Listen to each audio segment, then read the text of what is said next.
Hi, welcome to HardReset.Info channel tech viewers. In front of me Samsung Galaxy Active 2 Pro device, and now I'm gonna show you how to enter into recovery mode on this device.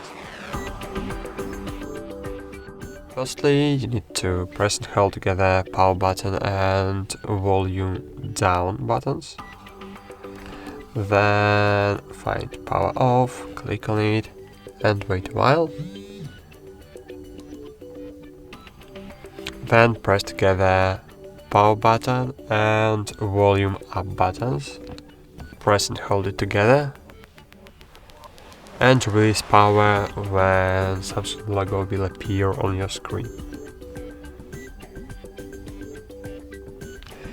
Great!